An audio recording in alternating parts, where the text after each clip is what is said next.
प्रिय भाइयों और बहनों, मैं बहुत आनंदित हूँ, अच्छा हूँ, भला चंगा हूँ।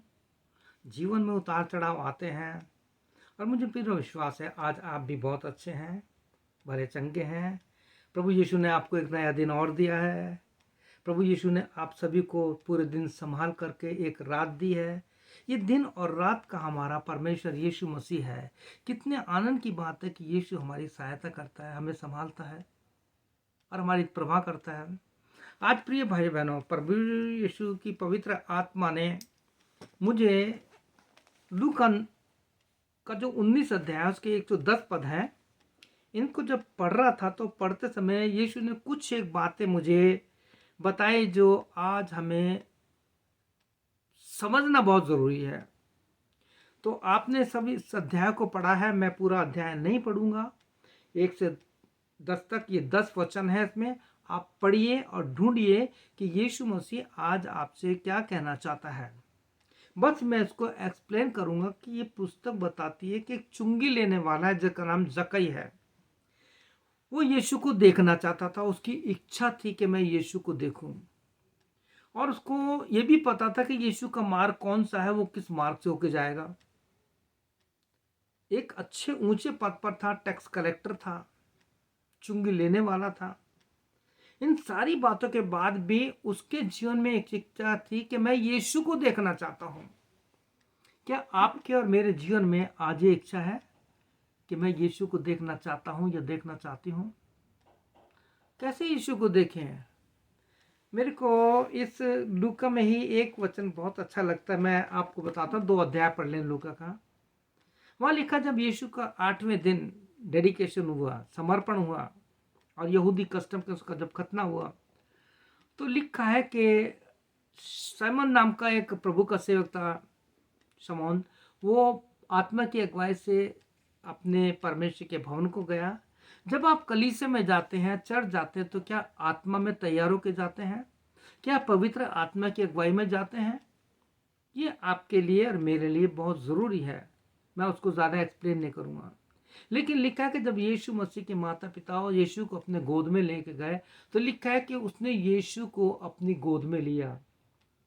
आज से बहुत साल पहले जब मैं चर्च में प्रीच कर रहा था, तो उस समय प्रभु यीशु ने मुझे बताया, पवित्र आत्मा ने, कि उस शमौन ने, प्रभु के सेवक ने, जब यीशु को गोद में लिया होगा तो ऐसा लगा होगा कि परमेश्वर का वचन जो देहधारी होके मेरे पास आया है। अगर आप प्रभु यीशु मसीह को छूना चाहते हैं तो ये वचन है। मैं अपना अनुभव बताता हूँ। जब मैं बाइबल को अपने हाथ में लेता हूँ तो कहता हूँ, Lord Jesus, I can touch you, I can touch you. क्यों? वचन देहधारी हुआ जो आदि से था, वो यीशु मसीह जो है पवित्र आत्मा के द्वारा देहधारी होकर हमारे बीच में आया। तो जब बाइबल को खोलता हूं तो मैं कहता हूँ, thank you Jesus, I can see you, मैं तुझे देख सकता हूं। और जब मैं बाइबल को जोर से पढ़ता हूं, जैसे कि रोमियो 10:17 में लिखा है, विश्वास सुनने से और सुनना मसीह के वचन से। जब आप बाइबल पढ़ते हैं तो जोर से पढ़िए, क्योंकि ये आवाज आपके कान में जाएगी। ये कान में जाएगी, कान से दिमाग में जाएगी, दिमाग से आपके खून में जाएगी, दिल में जाएगी, आपकी हड्डियों में जाएगी। और अगर आपकी हड्डियों में चली जाएगी तो ये वचन कभी मरता नहीं है। लिखा है कि घास तो सूख जाती है, फूल मुरझा जाते हैं, लेकिन परमेश्वर का वचन कभी नहीं मरेगा। तो इसका एक उदाहरण ये है, जो मैंने पिछले दिनों बाइबल स्टडी में, जो मेरे फिलिपिन चर्च के लोग हैं उनके बीच में जो बाइबल स्टडी दी थी अभी फ्राइडे, लास्ट फ्राइडे, तो वहां पे ये बताया कि जो दूसरा राजा, उसका 13 अध्याय 21 वचन है, 2 किंग 13 चैप्टर, उसका 21वां वचन लिखा है कि एलिशा मर गया और उसको 1 साल हो गए थे मरे हुए। और लिखा, कोई लोग किसी व्यक्ति को दफनाने के लिए लेके आए, और जब उसे दफना रहे थे तो लिखा है कि उसी कब्र में जब उस व्यक्ति की लाश को डाला तो लिखा है कि एलिशा की हड्डियों से छू करके वो इंसान जिंदा हो गया। अब ये वचन जो है मैंने पहले भी किया था और कल उनको बताया कि देखिए, वो जिंदा इसलिए हो गया कि पहली बात तो उसने डबल पोर्शन ऑफ वो आत्मा जो एलिया के पास था वो मांगा, और उसे वो डबल पोर्शन पवित्र आत्मा का दान मिला। दूसरी चीज, उसके जीवन में परमेश्वर का वचन इतना गहराई से चला गया था कि उसकी हड्डियों में समा गया था। ये मेरा मेरा अध्ययन है, ये मेरा अध्ययन है, मैं किसी से नहीं कहता किसी योग ऐसा है, लेकिन मेरे अध्ययन के अनुसार वो उसके हड्डियों में चला गया था। क्यों? क्योंकि कुलूस 3:16 में क्या लिखा है, परमेश्वर के वचन को अपने हृदय में अधिकाई से जाने दो। हृदय में यानी हृदय में खून है, और खून जो है शरीर के हर एक हिस्से में जाता है, हड्डियों में भी जाता है, फास्फोरस में भी जाता है। तो ऐसा मेरा विश्वास है कि उसके हड्डियों में वो परमेश्वर का वचन था जिसमें जीवन है, जो हमें जीवन देता है। There is life in the word of God. तो वो प्रभु का सेवक शिमोन ने जब यीशु को गोद में लिया होगा, तो जो मेरे अध्ययन के अनुसार उसने वचन को गोद में लिया था। आप जब भी वचन को पढ़े तो समझ लेना आपने यीशु को छू लिया है, यीशु को ले लिया है। और बाकी अलग बात है कि जब आपके अंदर इच्छा है कि यीशु को देखना चाहते हैं तो आप यीशु से कहिए, Lord Jesus open my eye want to see Jesus, है ना। लस्ट ऑफ द आइज, प्रभु संसार की जो बातें हैं जो मुझे पाप में डालती, जब मैं देखता हूँ, आप देखिए किस प्रकार से आज कितना पाप इस मीडिया में आ गया है। लड़के लड़कियों को नंगा दिखा रहे हैं, कपड़े उतारते हुए दिखा रहे हैं, जिसका प्रभाव हमारे बच्चों पे पड़ रहा है। तो प्रिय भाई बहनों, वो मेरा विषय नहीं, लेकिन एक आ गई बात जब वचन के अंत, तो इसलिए मैंने आपको बता दी, try to see Jesus, try to touch Jesus, जैसे मैं छूता हूं। तो यहां लिखा है कि वो जकई जो था, जब यीशु को देखना चाहता था तो वो दौड़ा, है ना, run to catch the Jesus, we have to catch Jesus, दौड़ रहा है। जकई दौड़ा, पौलुस दौड़ा, फिलिपुस दौड़ा। हमें दौड़ना है, आत्मिक दौड़ में दौड़ना है। इब्रानियों 12:1 में क्या रखा है, हर रोकने वाली वस्तु, उलझाने वाले पाप को दूर करके उस दौड़ में जिसमें आपको और मुझे दौड़ना है, धीरज से दौड़े। मैं उसको ज्यादा एक्सप्लेन नहीं करूंगा, मैंने पहले मैसेज में किया है कि दो चीजें क्या बताइए, रोकने वाली वस्तु, उलझाने वाले पाप कौन सी, वो आप देख लेना। लेकिन हम देखते हैं कि जब जक्कई यीशु को देखना चाहता है, वो दौड़ा और उस मार्ग पे दौड़ा जिस पे यीशु जाने वाला था। माफ करना, मेरे को हार्ट की जो मेरा प्रॉब्लम है उसके कारण मुझे सांस चढ़ जाता है। अगर आपको लगता है आपके पास बंधन नहीं है, आप प्रार्थना कर सकते हैं मेरे लिए, कभी याद आते तो कर लीजिए, आप वायदा मत करना कि हम प्रार्थना करेंगे आपके लिए। तो प्रिय भाई बहनों, यहां जाके दौड़ा, और दौड़ने के बाद वो गुलर के पेड़ के साइकोमोर ट्री पे वो चढ़ गया। अब कैसे चढ़ा होगा, क्योंकि मैंने जब पूना में मैं मैथोडिस्ट का पास्टर था एनडीए में, तो वहाँ पे बहुत गुलर के पेड़ हैं, तो मैंने गुलर के पेड़ का बारीकी से अध्ययन किया। It is very hard to climb this sycamore tree, बहुत मुश्किल है उस पर चढ़ना, लेकिन ये चढ़ गया, छोटा सा कद भी है, और चढ़ करके सेतरा को यीशु मसीह आएगा। और यहाँ जो सुंदर चीज़ आपको मिलेगी इस अध्याय में, जो एक मेडिटेशन मैंने किया है, जो मैंने अध्ययन किया है, वो ये है कि जक्कई ने यीशु मसीह को नहीं देखा, पहले जक्कई ने यीशु मसीह को देखा। सुन रहे हैं आप? यीशु आपको देखना चाहता है। वो साइकोमोर या गुलर के पेड़ के पत्तों में छुपा होगा, और यीशु मसीह को पता था मेरा एक प्रेमी जो है इस मार्ग पर आके मुझे देखना चाहता है। प्रभु यीशु मसीह को ये भी पता था एक प्यासी आत्मा कुएं पे बैठी है, प्रभु यीशु उसके पास पहुंच गया। प्रभु यीशु मसीह को पता था एक 38 साल का रोगी है जिसके पास कोई भी नहीं, अकेला है, वो उसके पास गया। ढूंढिए यीशु मसीह किसके पास गया। यीशु मसीह कभी भीड़ के पीछे नहीं गया, भीड़ यीशु मसीह के पीछे गया। मैं अक्सर कहता हूँ, if you follow Jesus the whole world follow you. मैं प्रभु के सेवकों से कह रहा हूँ, यीशु के पीछे चलने की कोशिश की है। और मैंने पिछले कई साल पहले भी कई वचनों में बोला है, follow pastor if he is follow Jesus Christ. उस पास्टर का अनुकरण करो जो प्रभु यीशु का अनुकरण कर रहा है, पॉलिटिक्स का नहीं, लड़ाई झगड़े का नहीं, सीट का नहीं, भारी रूप से अपने सजावट का नहीं, जो यीशु मसीह का अनुकरण कर रहा है उसका आप अनुकरण कीजिए। तो यहाँ लिखा है कि प्रभु यीशु मसीह ने जक्कई को देखा। दूसरी चीज, जक्कई यीशु से नहीं बोला, यीशु ने जक्कई से कहा, यीशु जक्कई से बोला। और सवाल ही उठता है कि जब यीशु मसीह ने जक्कई से बात की और कहा तो पहला वर्ड उसने क्या कहा था यीशु मसीह ने? छट, तू नीचे उतरा। आज प्रभु यीशु आज आपको और मुझको और हम सेवकों को, जो हमने अपने नाम के आगे बड़े बड़े डिग्री और बड़े बड़े पद लगा रखे हैं, प्रभु यीशु कहता है इस पद से आपको नीचे आना पड़ेगा। अगर आपको और मुझको प्रभु यीशु के लिए काम करना है तो हमें प्रभु यीशु मसीह का दास या सेवक बनना है। हम लोग बहुत बड़ी बड़ी उपाधि में उसका नाम नहीं लेता, हमें प्रभु का सेवक बनना है। प्रभु यीशु ने कहा कि तुझे नीचे उतरना है।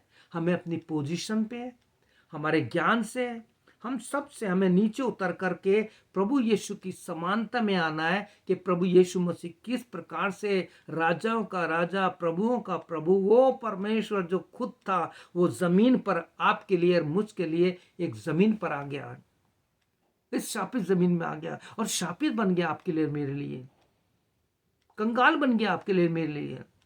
तो प्रिय भाई बहनों, यह जक्कई की पुस्तक से, इस अध्याय से आप जरूर पढ़िए, लूका 19:1-10। वो जो खोया हुआ था, प्रभु को पता था ये संसार के टैक्स के मामले में, इन सारी बातों में खोया हुआ है, क्यों ना मैं इसको बता दूं। और यीशु मसीह उसके पास गया, उससे कहा झट नीचे उतरा जक्कई। वो जक्कई एक ऊंचे पद पे था, उसने अपने पद का शर्म भी नहीं की और वो यीशु मसीह के बात मानकर नीचे आ गया। अब उसके बाद दूसरा शब्द यीशु ने क्या कहा? जक्कई, मुझे तेरे घर में रहना है, मुझे तेरे साथ रहना है। आज यीशु आपके घर में, आपके जीवन में, आपकी कलीसिया में रहना चाहता है। क्या आप चाहते हैं कि यीशु मसीह को पकड़ने के लिए मैं दौड़ूं और जो प्रभु यीशु मसीह इस वचन के द्वारा मुझसे बात करता है मैं उसको फॉलो करूं अपने जीवन में? जब ऐसा करेंगे तो प्रिय भाई बहनों, you can listen the voice of Jesus Christ. आप यीशु की आवाज सुन सकते हैं। ये मेरे कई अनुभव हैं। आप जकरिया के 4 अध्याय का पहला वचन और दूसरा वचन पढ़िएगा, वहां पे ये वचन मेरे साथ होता है। मुझे रोज सुबह 3 से लेकर 4 के बीच में ऐसा लगता है कोई मुझे उठा रहा और कह रहा है उठ और प्रार्थना कर, और मैं उठ जाता हूँ। वहां पे लिखा है कि उसने मुझे ऐसा जगाया जैसे कोई नींद से जगा था। पढ़िए द बुक ऑफ जकरिया, उसका 4 अध्याय 1 से 2 वचन पढ़िए, वचन में घुस जाइए आप लोग।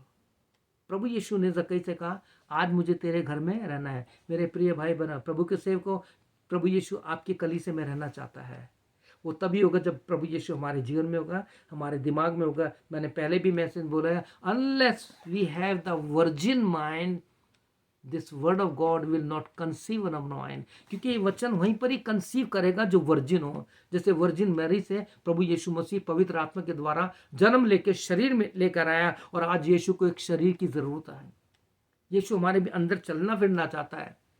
ये मैं नहीं कह रहा, बाइबल कहती है। पढ़िए 2 कुरिन्थियों उसका 6 अध्याय 18 से आगे पढ़िए। वो कहता है कि इनके बीच में से निकलो, अपने दिमाग को वर्जिन कर लो, गंदगी को निकाल लीजिए, तब मैं तुम्हारे अंदर आके रहूंगा और चला फिरा करूंगा। यीशु आपके द्वारा, हालेलुया, मेरे द्वारा बोलना चाहता है। मैंने अपने जीवन में बहुत अप्स एंड डाउन देखे, बहुत बीमारी, दुख, तकलीफ, परेशानी देखे, और आखिरी तकलीफ मैंने ये देखी है जो देख रहा हूं प्रतिदिन। ज्यादा दौड़ नहीं सकता, वजन नहीं उठा सकता, भाग नहीं सकता, ज्यादा मैं बोल नहीं सकता। मैं ज्यादा से ज्यादा 2 या 3 रिकॉर्डिंग कर सकता हूं, सांस चढ़ जाता है। लेकिन प्रभु यीशु का धन्यवाद हो, मैं फिर कह रहा हूं, जब तक ये हार्ट चल रहा है इसको इस्तेमाल कर लो, क्योंकि ये हार्ट के अंदर, इस शरीर में, इस मिट्टी के बर्तन में परमेश्वर ने अपना असीम धन रखा है। जब तक ये चल रहा है तब तक ये मिट्टी आपके लिए, मेरे लिए, मेरी पत्नी के लिए, मेरे बच्चों के लिए, मेरी कलीसिया के लिए लाभदायक है, यूजफुल है। और जिस दिन रुक जाता है वही लोग हमें क्या करते हैं, जहां से मिट्टी निकली है वहां छोड़ देते हैं, फिर कोई काम नहीं कर। प्रभु का वचन कहता है तुझे जो काम मिला है उसे दिन ही दिन में पूरा कर ले। प्रिय भाई बहनों, मैं धन्यवाद देता हूं इस 9 अध्याय के लिए। और उसके बाद क्या होता है, जक्कई उसके घर में जाता है, प्रभु यीशु के साथ, प्रभु उसके साथ उसके घर में जाते हैं। और फिर जक्कई का सबसे बड़ा काम क्या हुआ है, वो खुल्लम खुल्ला कहता है कि प्रभु मैंने जिसका दबाव से या बुरी लालसा से किसी का कुछ ले लिया तो मैं उनका सबका लौटा देता हूँ। अब यहाँ पे एक चीज सीख सकते हैं, अगर आपके अंदर आपके दिमाग में कोई पुरानी बात या गुप्त पाप छुपा हुआ है, उसे प्रभु यीशु के सामने मान लीजिए। इंसान के सामने मत मांगिए, इंसान आपको माफ नहीं करेगा। अगर आपने किसी कह दिया कि मेरे से गलती हुई तो 10 जगह लोगों को बताएगा, 10 जगह। आज के समय में इंसान का दिमाग ऐसा हो गया है कि वो इंसान किसी को क्षमा कर ही नहीं सकता। We need the spirit of confession, क्षमा करने वाली आत्मा चाहिए। मैं अक्सर कहता हूं unless we have the spirit of confession we cannot unless we have the spirit of forgiveness we will not forgive to other। हमें अंग प्रभु मुझे क्षमा करने वाली आत्मा दे, जैसे क्रूस पर हम देखते हैं कि तो उसने डाकू क्षमा कर दिया, पहले उसने मजाक उड़ाई थी। तो प्रिय भाई बहनों, मेरी आपसे प्रार्थना विनती है, जक्कई के जीवन को देखिए। उसने जब अपना सब कुछ अंदर का दिमाग का सब कुछ निकाल दिया, खाली कर दिया, तब यीशु ने कहा आज इस घर में उद्धार आया है। कितना सुंदर वचन है कि यीशु मसीह ने कहा आज इस घर में उद्धार आया है। मैं पढ़ना चाहता हूं आपके लिए वचन।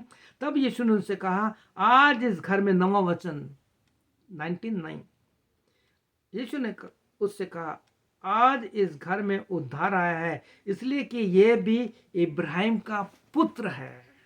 मैंने इस पर अध्ययन किया है, मैंने चारों सुसमाचार पढ़े हैं। कहाँ कहाँ इब्राहिम का नाम आया और क्यों आया है, किसके लिए आया है? इसके लिए है, क्या आप चाहते हो कि आपका नाम इब्राहिम के साथ जुड़ जाए और यीशु कहे आज ये इब्राहिम का पुत्र है। प्रिय भाई बहनों, बाइबल में लिखा है सिकुला में एक औरत थी जो इब्राहिम की बेटी थी, लेकिन उसको दुष्ट आत्मा लगी हुई थी। हम अपने आपको विश्वासी कहते हैं, लेकिन आज भी संसार की बहुत सी गंदी आदतों ने हमें जकड़ रखा है। यीशु आपको आजाद करना चाहता है, जक्कई को आजाद कर दिया और कहा आज इस घर में उद्धार आया है। यीशु आपकी कलीसिया में है, यीशु आपके जीवन में है, यीशु आपके जीवन में, आपके मन में, आपके दिमाग में, यीशु आपकी सेवा में आना चाहता है। यीशु आपके साथ रहना चाहता है। क्या आप यीशु को पकड़ना चाहते हैं? तो रन टू कैच जीसस। यीशु को पकड़ने के लिए दौड़िए, जैसे जक्कई दौड़ा। और पौलुस इतना दौड़ा कि जब उसकी दौड़ पूरी हो गई, कहता है अब मैंने अपनी दौड़ पूरी कर ली है। क्या आप चाहेंगे कि जो पौलुस ने कहा जिस दौड़ के लिए हम उसमें दौड़ें? इब्रानियों 12:1 में लिखा है हर एक रोकने वाली वस्तु, उलझाने वाले पाप। उलझाने वाले पाप क्या है? हर रोकने वाली वस्तु और उलझाने वाले पाप। रोकने वाली वस्तु क्या है? जो हमारे दिन प्रतिदिन के जीवन से संबंधी है, रोटी, कपड़ा, मकान वगैरह वगैरह। लेकिन उलझाने वाले पाप क्या है? ये हमारे जो 5 हमारे सेंस हैं शरीर के, आँख, कान और जो भी हमारी अभिलाषा, जिसके लिए पहले यूहन्ना उसका 2 अध्याय 15, 16, 17 में लिखा है, पढ़ लेना। इससे हमें प्रभु आजाद करना चाहता है। मुझे विश्वास है कि बड़े आज इन दिनों वचन बहुत हल्के रूप में खोल करके लोगों को बताना, ताकि हमारे दूसरे विश्वासी लोग, दूसरे विश्वास के लोग पढ़ सके, सुन सके, समझ सके और पता लगे अरे क्या यीशु मसीह हमारे घर में आना चाहता है? क्या यीशु मसीह मेरे दिमाग में आना चाहता है? मैं तो यीशु मसीह को मानता भी नहीं हूँ, लेकिन यीशु कहता है मैं तेरे दिल के द्वार पर खड़ा खटखटाता हूँ। कितना सुंदर है। Behold I am standing at the door, on constant I am knocking, open your door, I want to come in and sup with you. मैं तेरे साथ खाना चाहता हूँ। मैं और भी बहुत बोल सकता हूँ, लेकिन मैं चाहता हूँ कि इतना ही बहुत है कि आप इसे समझे और दौड़ना शुरू कर दें। जैसे कि पौलुस ने दूसरा तीमुथियुस 2:22 में तीमुथियुस से कहा था कि जवानी के अभिलाषा से भाग, इस संसार के अभिलाषा से भाग है। जब जक्कई संसार की सारी बातों से बहुत विचलित हो गया, तो उसने कहा मैं यीशु को देखूंगा, वही मेरा छुटकारा कर सकता है। और वो दौड़ा, उसकी दौड़ सफल हो गई। 1 कुरिन्थियों 15:58 में लिखा है in Christ your labour is not in vain. मसीह में तुम्हारा परिश्रम व्यर्थ नहीं है। आज से आत्मिक दौड़ शुरू कर दीजिए। प्रभु यीशु आपको आशीष दे और इस वचन को अपने हाथ में थाम लीजिए। 4 सुसमाचार पढ़ना शुरू कर दीजिए। कहाँ यीशु ने कहा इब्राहिम का नाम आया, कहाँ यीशु ने कहा है कि मैं तुमसे सच सच कहता हूँ यूहन्ना में, और देखिए यीशु आपसे क्या कह रहा है, उनको पकड़ लीजिए। आइए प्रार्थना करते हैं। प्रभु यीशु मसीह, मेरे प्रभु यीशु मसीह, हमारे प्रभु यीशु मसीह, विश्वासियों के प्रभु यीशु मसीह, हम आपसे प्रार्थना करते हैं। हमने जक्कई से सीखा, वो दौड़ा, मुझे शक्ति दे कि मैं आत्मिक दौड़ सकूं, जैसे पौलुस दौड़ा, जैसे जक्कई दौड़ा प्रभु यीशु मसीह, जैसे फिलिप दौड़ा उस खोजे को बचाने के लिए। प्यारे प्रभु यीशु मसीह, हम तुझे पकड़ना चाहते हैं, हम तुझे महसूस करना चाहते हैं।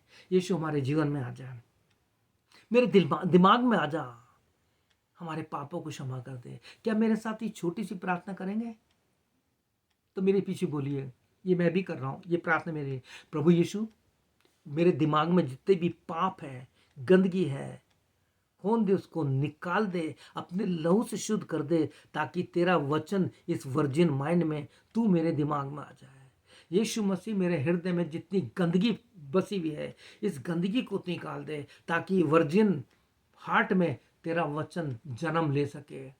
प्यारे प्रभु, मेरे पापों को क्षमा कर, हमारे पापों को क्षमा कर, और हमें तेरे जैसा बना, जैसे पौलुस की इच्छा थी गलातियों 4:19 में, कि जब तक तुम्हारा रूप मसीह के जैसा ना बन जाए।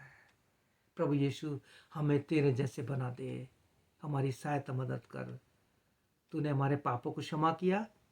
हम वायदा करते हैं आज के बाद हम तेरे वचन को पढ़ेंगे, और जैसा वचन कहता है वैसा ही हम अपने जीवन में चलेंगे। प्रार्थना यीशु के नाम से, आमीन।